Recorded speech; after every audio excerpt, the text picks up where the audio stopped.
Alam nyo guys, simula po nung nagsiwalat si PBBM ng mga sekreto ng mga korupsyon, no? For the first time, may nakagawa nun tungkol po dito sa mga proyekto ng ating bansa. May mga pangalan na po na naglilitawan ngayon. At sa tulong din po ng mga media, no? May mga lumilitaw.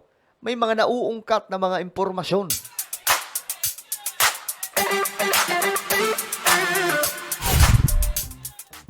Yo guys, this is me, Sangkay Janjan, and we are back sa ating vlog ngayon. So today nga po, pag-uusapan po natin, alamin po natin itong patungkol po dito mga sangkay sa isang senador na nasasabit po sa issue ng flood control. Kala nila mga kongresista lang, mayroon din po mga senador na mukha lang naman, mga sangkay, no? Tingnan po natin. Anyway, bago tayo magtuloy-tuloy, paki-subscribe po muna yung ating YouTube channel. Ayan, tayo na po ay nakarating sa 1.55 million subscribers. Kaya naman sa mga hindi pa po dyan nakakapag-subscribe at gustong mapabilang sa dumaraming mga solid sangkay, makikita nyo po yung subscribe button sa baba ng video na to. I-click nyo lamang po yung subscribe, i-click ang bell, at i-click nyo po yung all. Sa mga nanonood po sa Facebook, i-follow nyo po yung ating Facebook page. Okay? Shoutout po sa lahat ng mga solid sangkay na nanonood ngayon. Hello guys, what's up? Okay. Ito nga po. Itong si Senator Villanueva, ayon po dito sa media ng Billionaire News Channel, mabilis daw na di umano dumidistansya sa issue ng flood control sa Bulacan. Well, tingnan po natin mga sangkay. Mariing kinondena ng mga senador ang mga maanumalyang flood control project. Hugas kamay naman si Senator Joel Villanueva sa gitna ng kontrobersya sa kanyang probinsya. Narito ang agenda report ni Dexter Ganibe ng Abante. Pistulang hindi sumakses si Senator Joel Villanueva sa mabilis niyang pagdistansya sa issue ng mga maanumalyang flood control project sa Bulacan. Hindi kasi pinalagpas ng mga netizen ang pag-balljack sa Senate Majority Leader. Nako, ayan na mga sangkay. Oh, may mga nagko-comment, imposible na wala kang nalalaman sa mga nangyayari dyan sa Bulacan, lalabas din ang katotohanan, showing much evidences is different than defensive much. Sa Senate Blue Ribbon Committee noong Martes, inamin ni DPWH Secretary Manuel Bunoan na ghost project ang ilan sa mga proyekto ng Wawaw Builders na ang pondo ay mula sa insertion sa 2025 budget. Nako po. Naglabi po ba ako sa inyo ng kahit na ano o kahit isang flood control project, contractor, etc. in my public service career? Meron po ba na nilapit?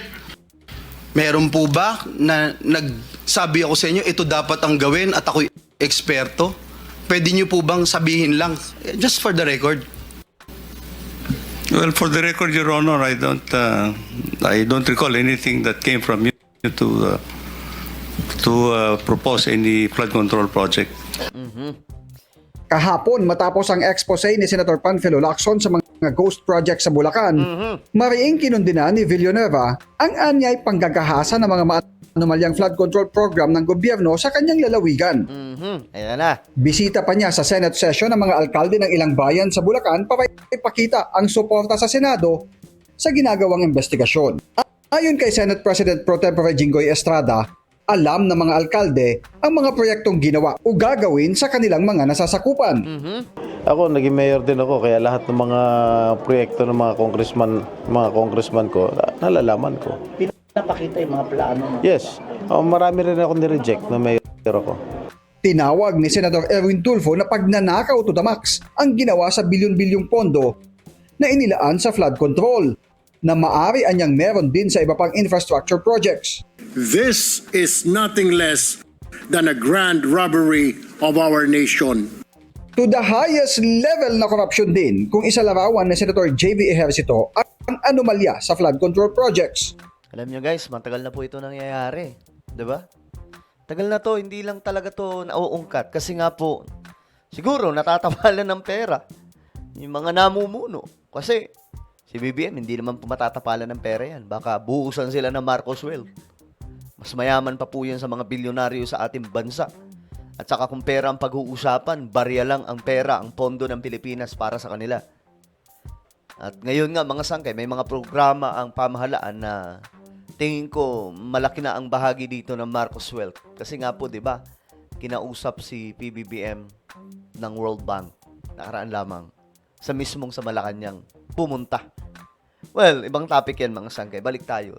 What I mean, mga sangkay, ibig sabihin ko lamang, si BBM kasi hindi kayang suhulan yan.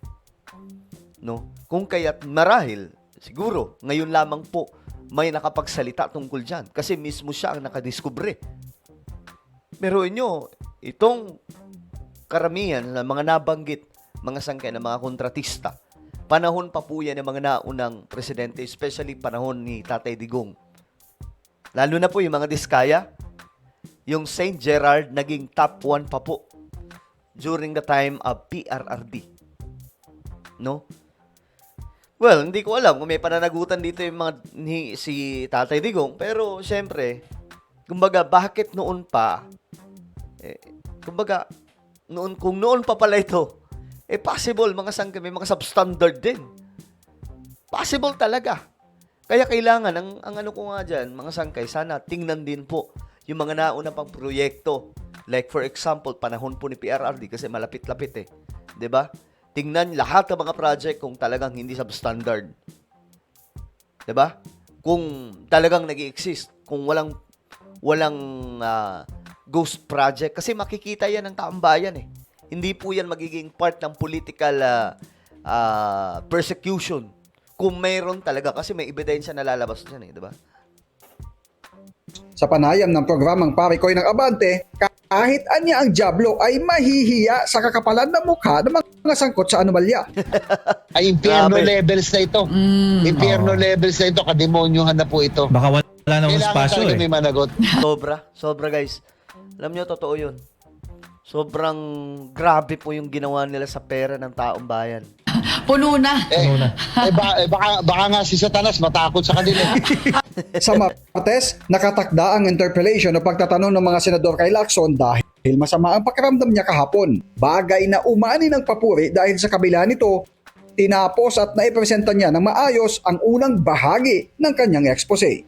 Nakita ko yun, yung the way na magsalita si Lacson, medyo nahihirapan siya. Halatang masama yung pakiramdam Para sa agenda, Dexter Ganibe. Okay, ngayon, mga sangkay, ito, tingnan po natin. Ito. Abante. Sa patuloy na pagkalkal sa mga palyadong proyekto sa Bulacan, isang picture ang lumutang. Makikitang magkakasama sa litrato sina dating 1st District Engineer Henry Alcantara, Bukawi, Bulacan Mayor John Villanueva, Ayan na. Tingnan nyo Tingnan nyo. Konsehal Jerome Reyes, ABC Cap Robin Del Rosario at ilan pang opisyal. Si Alcantara ang isa sa sentro ng kontrobersya sa maanumalyang flood control projects. Kasama ang kanyang dating Assistant District Engineer na si Bryce Hernandez sa mga umano'y takaw sa pera na pinangalanan ni Senador Ping Lacson. Lumabas sa social media ang larawan ng kapatid ni Senador Joel Villanueva. Sabi po dito Ayan. Habang kasama ang dating district engineer ng Department of Public Works and Highways na tinukoy ni Senador Panfilo Ping Lacson sa privilege speech na sangkot sa mga anomalyang flood control project sa Bulacan. Kita nyo na? Yari talaga. Nagkakabistuhan na. Ayan Nagbanding.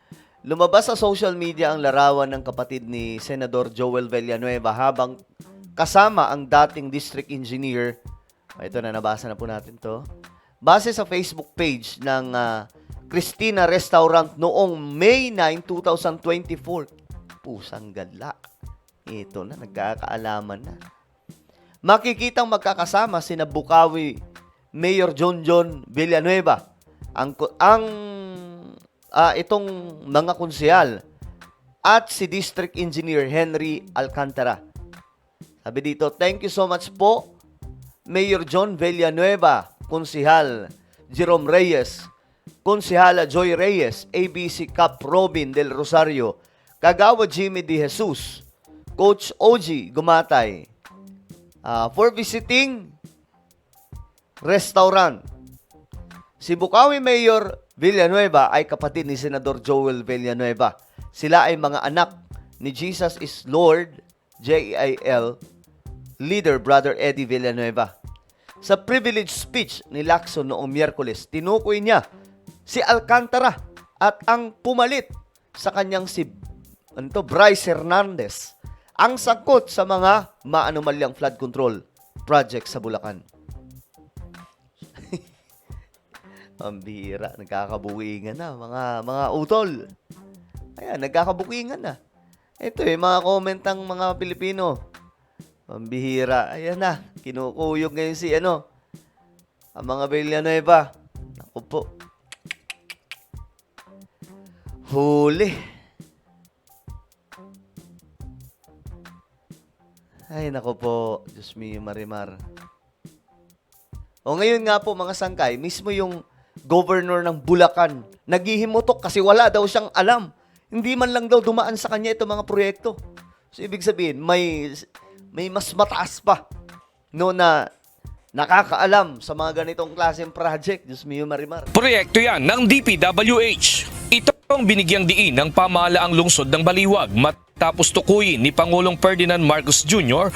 ang isang umano'y ghost project na river hall sa Barangay Piel, Baliwag, Bulacan kahapon. Ayon sa LGU, hindi dumaan sa kanilang tanggapan ang proyekto at walang naging koordinasyon mula sa DPWH. Mariin nilang kinundina ang nasabing panloloko at tiniyak na mas Grabe, paigtingin ang pakikipag-ugnayan sa pambansang ahensya upang maproteksyonan ang pondo ng bayan. Bukod sa Baliwag, Ay, nako. Ang dami niyan mga sangkay. Well, nagkakabutasan na po ng mga impormasyon. Ano po ang inyong opinion tungkol dito? Comment down below. Meron po tayong YouTube channel, Sangkay Revelation. Hanapin niyo po ito ngayon sa YouTube. Kapag nakita niyo na, i-click niyo po yung subscribe, i-click ang bell, at i-click niyo po yung all. Ako na po ay magpapaalam. Mag-iingat pong lahat. God bless everyone.